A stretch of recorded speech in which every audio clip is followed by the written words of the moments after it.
Welcome to Chris Allen's podcast. And here comes the show. All right, guys, it's the Chris Allen podcast. Yay! And we're doing something new today that I'm probably going to try to keep up for a while.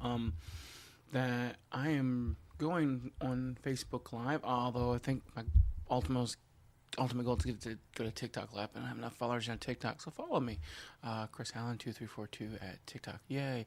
It's in my link tree, which is all over everything. Where I'm like John Secret, I record more than an episode at once, and then I dole them out during the week. So if you get on the Facebook Live or the TikTok Live, once that's done setting up, you will get to see the show and hear the show first before it goes up on audio. You get to see my face. Yay! So maybe you don't want to do it. Yeah, who knows? I can't blame you. My face. Yeah. It's only mildly awesome.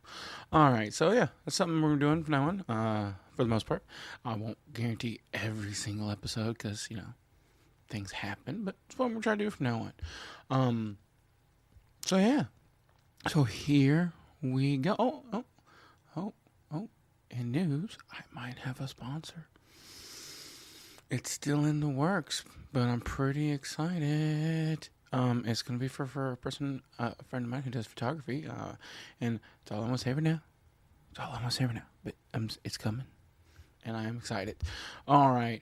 So what we're talking about right now is the Black Adam movie, because that was awesome sauce, and I need to write something down about the Black Adam movie. Hold on real quick. Oh. Dip another screen. Pause. And we're back recording. Haha. All right. I made that all dramatic. I just had to write down something. It wasn't that serious. All right. So about Black Adam. So I saw Black Adam last weekend, but I didn't get a chance to record about it. This movie was everything the DC universe needs to make their movies. It was amazing.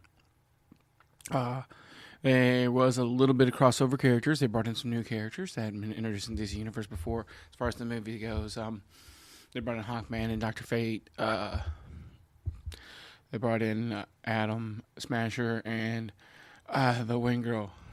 I don't know who the Wing Girl is. They said her name. I don't remember. She was cool. She had control over nanotechnology, and she could control the wind. It was kind of awesome. Now, if you watched the Arrowverse, you're familiar with Dr. Fate. You're familiar with Adams. You've seen them all.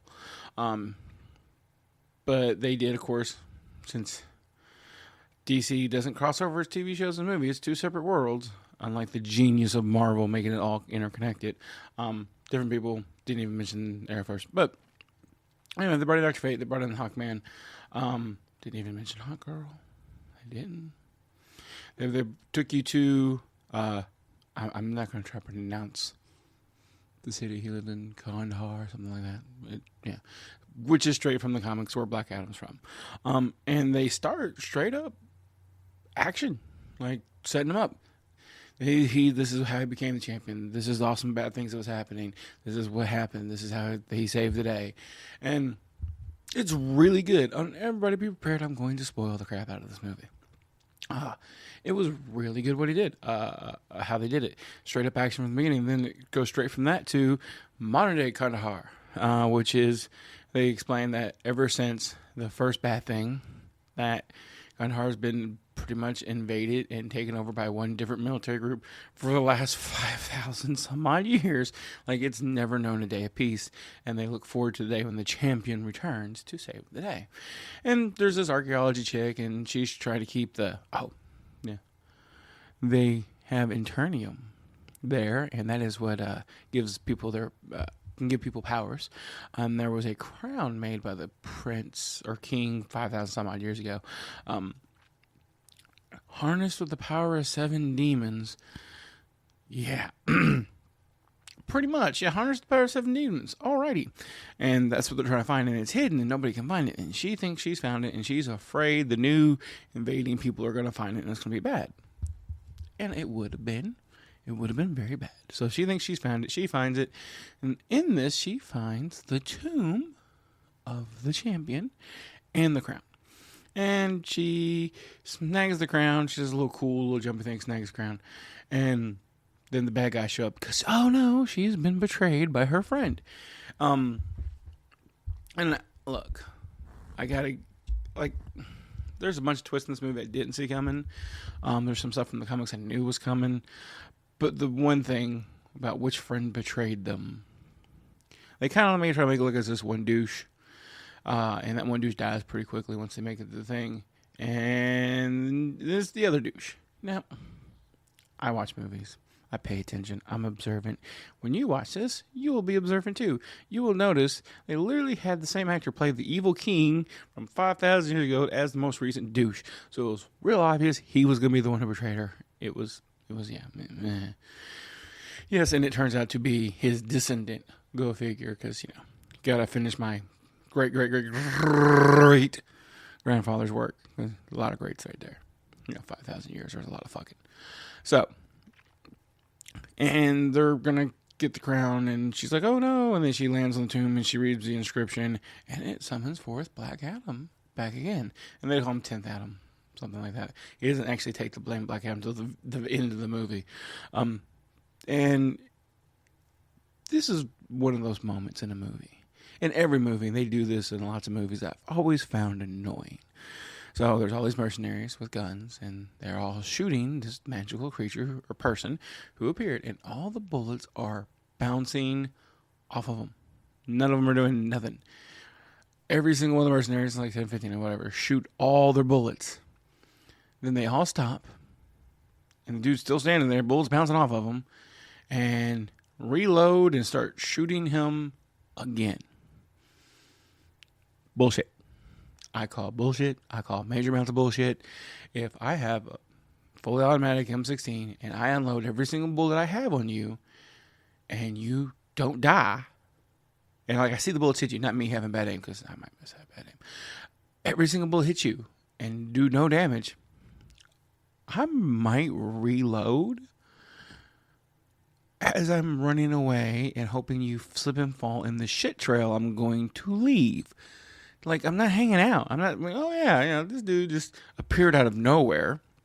A giant bolt of lightning struck the ground, and then you were there, and then all the bullets bounced off of you. I'm gonna hang out and shoot you some more. Or another really great scene in the movie, dude shoots him with his machine gun. I think M16s could have been AKs, whatever. Shoots the crap out of him, runs out of bullets for that, throws it down, and then draws his sidearm, draws his pistol. What?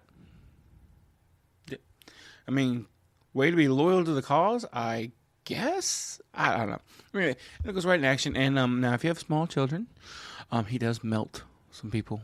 He grabs them and uses the power of lightning and melts a dude. There's a whole lot of melting dudes in this movie. And then it turns into a giant battle scene. He wipes out those mercenaries, burst out of the mountain. All the mercenaries call for backup, and all the tanks, and he wipes out everybody. And that's what happens. Like, he just kicks everybody's butt. And then they set up a weakness, which was awesome. It never gets used after this, but it was awesome when it happened. Apparently, he's actually not impervious. Internium will hurt him, and he gets over the Internium rocket, and he gets a little scratch on the side, and he passes out. And girl, who just watched him kill everybody, takes him home. So that's what you do. Well, he did save the day.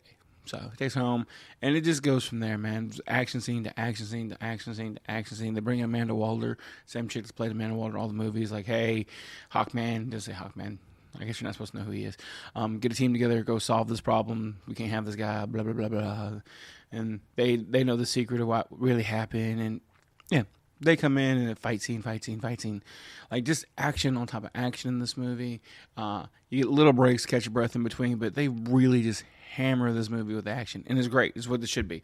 There's a little bit of comedy. The kid is trying to teach Black Adam how to have a catchphrase. And it's like telling the man in black sent you. And he keeps messing up because he keeps killing him before he says it. And the guy's like, no, they are going to the demons. You have to say it, then kill them. He's like, okay. Yeah. Say it, then kill them. Okay. Yeah, he finally pulls it off at the very end. Yeah, he messes it up a dozen times. So it was pretty funny. Great movie. I'm hoping this is the direction all DC movies go into now. The more entertaining rather than dark and dreary. Like Aquaman, they did a really good job. Aquaman, they did a really good job with this one. It looks like it could be an awesome franchise. And there is the big reveal at the end. They literally took the scene almost from the end of the first Superman movie when the military shows up with a drone to talk to Superman. He's like, look, I'm from Kansas. I'm on your guys' side. Like, y'all don't have to worry. And he's like, and they're all terrified because superpowers, whatever. And so a drone appears in front of Black Adam with a message from Amanda Waller saying, hey, look, you're out of your prison, but you have a new prison. You need to stay in Kandahar. Don't ever come out of it. If we come out of it, we're going to destroy you. And he's like, y'all try. There's nobody from this planet that can hurt me. And she's like, yeah, well, I'll call in a favor from somebody not from this planet. And we all know right then who she's talking about. It's not like a mystery. We know. And he's like, oh, yeah, call him. Because I'm Black Adam. You can't hurt me. I swear to God, The Rock was resisting the urge to throw up an eyebrow right then. And then Superman shows up, destroys the drone, lands on top of it. And he's like, he kind of flows out, and you're like, eh. Everybody in the audience was cheering.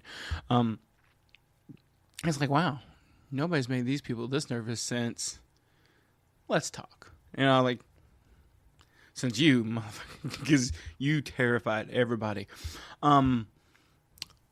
Few minor plot holes always is in comic book movies. You never can get away from it. They did do something awesome where it was actual bad guy. It wasn't them creating their own bad guy, which is something DC does constantly. And I'm not going to get into the twist of Black Adam because they kind of caught me off guard about that one. It was really good. So I'm going to let y'all enjoy that one. Anyway, 4.5 of 5 Ninja Stars. This is a half a Ninja Star away from being perfect. This was a really good movie. Really enjoyed it. Lots of action, and constantly kept little kids that, well, not real little, but engaged at all time because there was always something going on, and yeah, it's really good. So everybody should enjoy this movie. Like I said, 4 out of 5 Ninja Stars. Great movie. Everybody should enjoy Black Adam. All right, guys, that is it for this show. Any questions, comments, you can send it in. I'm going to hit y'all with a bad joke, and then we're going to end it. How do you surprise a blind person? You leave a plunger in the toilet. Very surprising. All right, guys, y'all have a wonderful day, and I will be back another day. Yay!